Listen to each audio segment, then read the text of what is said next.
There is a moment I have watched happen more times than I can count. A steak sitting on the counter. Salt applied exactly the way every recipe tells you to apply it. 3 minutes later, small beads of moisture appear on the surface, a gray pool forming underneath. The meat is wet before it has ever touched heat, and it is going to stay wet for a long time. I have stood behind a meat counter for 3 decades and watched customers go home and do exactly this. The single step every recipe card, every cooking show, and every food magazine agrees on is the one step doing the most damage to your crust, your seasoning, and your finished plate. By the end of this, you will not season the raw steak. You will season the board, and you will know exactly why one works and the other does not. Here is the trick. While the steak cooks, lay coarse salt onto a wooden or plastic cutting board. When the steak comes off the heat, put it straight onto that board to rest. Slice it there. Every interior cut surface, the faces of the meat that no amount of pre-salting was ever going to reach, gets coated by the seasoned juices pooling on the board. No timing to manage, no danger zone. That is the complete method. This is not an internet invention. Professional kitchens have used versions of it for a long time. Korean steakhouses use it. Adam Ragusa brought it to wide attention in 2019. Jeffrey Zakarian advocates it. Jamie Oliver rubs the cooked steak across a pre-seasoned board to pick up what remains. The principle predates all of them. The rest of this explains why it works and why what you have been doing instead does not. The moment salt touches raw meat, osmosis begins. It does not wait. Salt crystals pull water out of the muscle fibers and onto the surface. Within 3 to 5 minutes, you can see it. Small beads of moisture appear. The surface that needs to be bone dry for a proper sear is already wet before you have ever turned the burner on. Now here is the part nobody explains. There is a window 10 to 45 minutes after salting where moisture has been pulled to the surface but has not had time to reabsorb. The worst window to cook in. And it is the exact window most home cooks hit without knowing it. They salt the steak, heat the pan, get the oil in, and lay a wet piece of beef into hot fat 20 minutes later. The exterior comes out gray. The crust never forms. They assume they did something wrong during the cook. They did something wrong 20 minutes before it. The Maillard reaction, the browning that builds crust and complex flavor, requires the protein surface to reach between 280 and 330 degrees Fahrenheit. Water evaporates at 212. A wet surface simply cannot reach that temperature until every drop has boiled off first. In the pan, the first 30 to 60 seconds on a wet steak are spent steaming the meat. You are paying for your crust with time and heat you do not have. Then there is everything else you put on the surface. Any herb, any rub, anything with sugar applied before a high heat sear scorches on contact. What should taste bright and aromatic comes off bitter instead.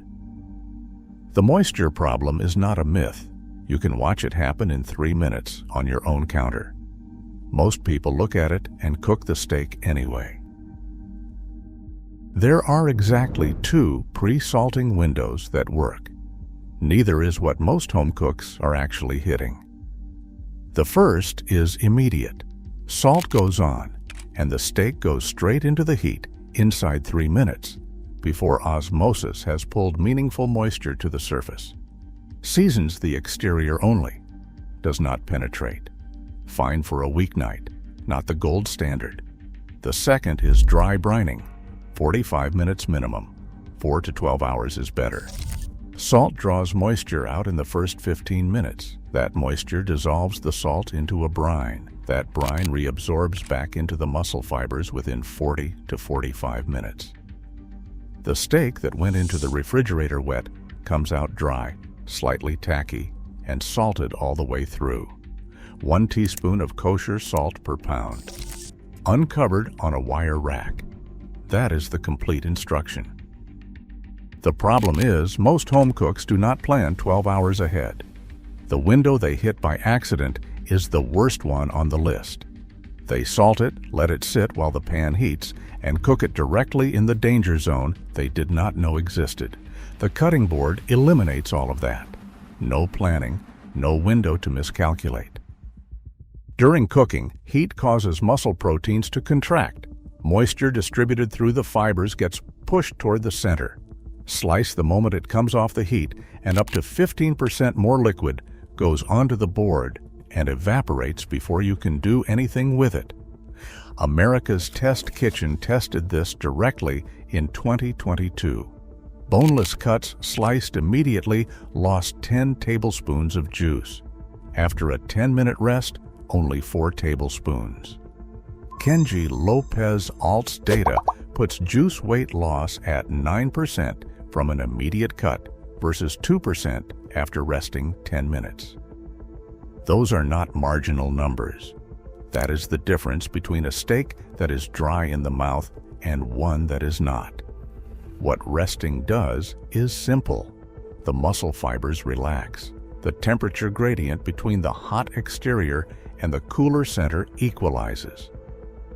The steak reabsorbs what it squeezed out. Think of it as a dry sponge cooling down, pulling moisture back in rather than releasing it. Carryover cooking continues during the rest. Internal temperature rises 5 to 10 degrees after leaving the heat. Pull the steak before your target temperature, not after. 5 to 10 minutes for a standard steak.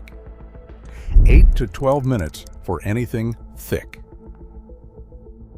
The steak goes onto the seasoned board while it rests. Those 5 to 10 minutes are not dead time. They are where the method happens. Hot juices seeping out during the rest mix immediately with the salt and seasonings on the board. The board becomes a flavor bath, not a drain for the work you put in. An asset. When you slice on the board, every interior cut surface, the faces of the meat that pre-salting could never reach regardless of how long you waited, is immediately exposed to that seasoned liquid. Seasoning reaches the inside of the steak because you put it there at the only moment it could get there, when the steak is open. Compare that to what pre-salting achieves on a thick cut. Take a heavily pre-salted steak and look at the cross-section with a knife. A few millimeters of penetration on the exterior. The center is entirely unseasoned. Most people have been eating unseasoned steak their whole lives and calling it well-seasoned because the surface tasted like salt.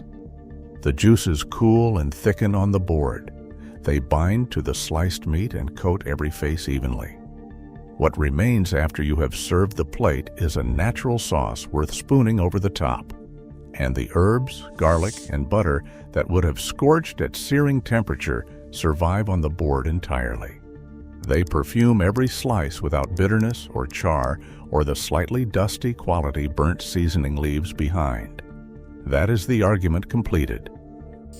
Cook the steak with oil and black pepper only. No salt on the raw meat.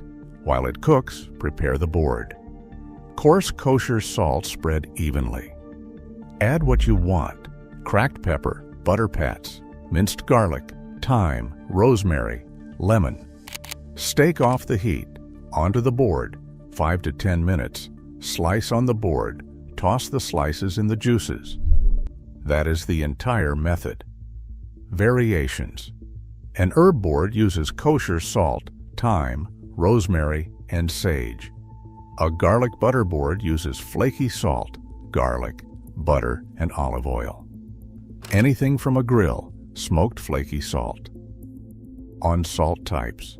For cooking and dry brining, use kosher. Large crystals, easy to distribute, dissolves cleanly. One note: Diamond crystal and Morton are not interchangeable. Diamond crystal is less dense. Same pinch, meaningfully less sodium. Know what is on your shelf. For the board itself, use finishing salts. Maldon from the Blackwater Estuary in Essex, hand-harvested pyramid flakes, same family for over 140 years, clean, bright flavor, real crunch. Fleur de sel for a more mineral note, smoked flaky salt on grilled beef specifically. Avoid table salt entirely. Iodine and anti-caking agents leave a metallic edge over the beef. You taste the additive first. The instruction on every recipe card is not wrong in principle. Salt the steak before it meets the heat. The principle is sound. The execution is where it fails, because the timing is never explained, the danger zone is never named, and the window most home cooks hit by accident is the worst one on the list. The cutting board is not a workaround. It is the more honest logic. Season the surface that needs seasoning at the only moment it can receive it, when the steak is open and the interior is exposed for the first time. Butchers have understood moisture management their entire careers. It was simply never said clearly to the people on the other side of the glass. Tell me in the comments which window you were hitting. Next time, try aging at home. There is one mistake that ruins it. I show you that first.